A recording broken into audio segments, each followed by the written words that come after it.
اور آگے فرمایا کہ محمد الرسول اللہ، محمد اللہ کا رسول ہے۔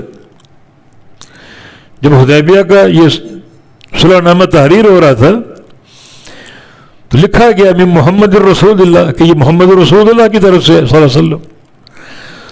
تو سہیل بن عمرو جو اس وقت کافر تھا، اس نے اعتراض کیا کہ ہم رسول اللہ نہیں مانتے، رسول اللہ مٹاؤ۔ تو چونکہ آپ کے پیش نظر حکمتیں تھیں، آپ نے مٹا دیا، اور اللہ تعالی نے یہاں اعلان کیا کہ محمد اللہ کا رسول ہے۔ کفار چاہیں یا نہ چاہیں، پسند کریں یا نہ کریں، ہم اعلان کر رہے ہیں اپنے نبی کی رسالت کا۔ محمد الرسول اللہ، محمد صلی اللہ علیہ وسلم اللہ کا رسول ہے۔ کسی کے مٹانے سے یہ مٹتا نہیں ہے، یہ نام غالب ہے، چھا کر رہے گا دنیا کے سارے ادیان باطلہ پر۔ اور والذین معہ، اور جو لوگ آپ کے ساتھ ہیں۔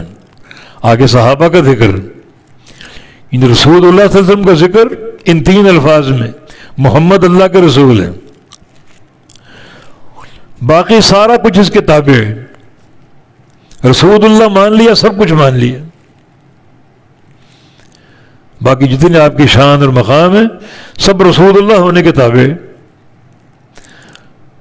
آپ کا سید والد آدم ہونا، پوری اولاد آدم کا سردار ہونا، صاحب مقام محمود ہونا، صاحب حوض کوثر ہونا، قیامت کے دن شفاعت کرنا، یہ سارے آپ کے اوصاف بڑے اعلیٰ قسم کے،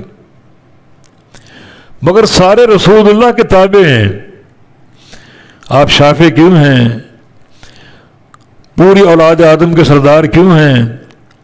صاحب حوض کوثر کیوں ہیں؟ صاحب مقام محمود کیوں ہیں؟ کیونکہ آپ رسول اللہ ہیں۔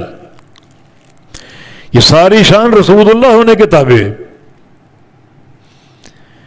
اسی لیے بار بار آپ کے اس مقام کو ذکر کیا گیا، منصب رسالت کو بیان کیا گیا، اور صحابہ بھی جب آپ کے پاس آتے تو آپ کو یا رسول اللہ کہہ کر خطاب کرتے۔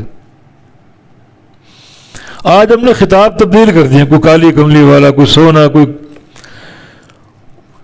کچھ اور کوئی کچھ، کوئی کہتا ہے کہ واللیل کی زلفوں والا، اور کوئی کہتا ہے بس ضحیٰ کے چہرے والا۔ اللہ کے بندو، آپ رسول اللہ ہیں، آپ کی ساری شان اور سارا مقام رسول اللہ کے تابع۔ رسول اللہ مان لیا، سب کچھ مان لیا۔ رسول اللہ نہیں مانا، کچھ بھی نہیں مانا، پھر لاکھ قصیدے کہو کوئی فائدہ نہیں۔ رسول اللہ ماننے والا کون ہے؟ رسول اللہ ماننے والا وہ ہے جو صرف آپ کی اطاعت کرے، کسی اور کی اطاعت نہ کرے، اس نے رسول اللہ مانا۔ رسول اللہ مان لیا، سب کچھ مان لیا۔ رسول اللہ نہیں مانا، کچھ بھی نہیں مانا، سارے قصیدے بیکار۔ رسول اللہ ماننے والا کون ہے؟ جو آپ کی اطاعت کرے۔ ہم نے پچھلے درس میں بتایا تھا کہ یہ نکتہ تو کفار بھی سمجھتے تھے۔ جب سہیل بن عمرو نے کہا کہ رسول اللہ مٹا دو، تو اس نے اس موقع پر کیا کہا؟ لو علمنا انک رسول اللہ لاتبعناک۔ اگر ہم جان لیں کہ آپ اللہ کے رسول ہیں، مان لیں کہ آپ اللہ کے رسول ہیں، تو آپ کی اطاعت کرنا ہم پر فرض ہو جائے گا۔ یہ کفار کا فہم ہے۔ جو رسول اللہ ہوتا ہے واجب الاطاعت ہوتا ہے وہ،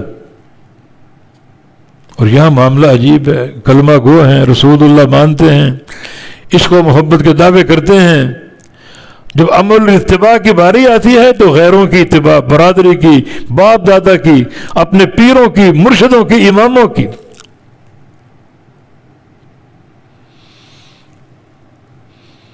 کیسا تضاد ہے؟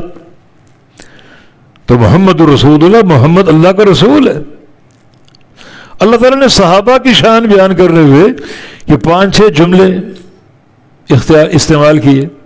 رسول اللہ کی شان میں بس صرف ایک ہی جملہ 3 الفاظ کا، کیا وجہ ہے؟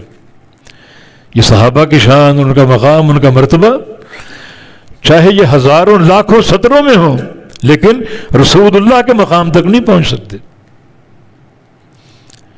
2 لفظوں میں رسول کی شان بیان کر کے معاملہ ختم کر دیا کہ آپ اللہ کے رسول ہیں۔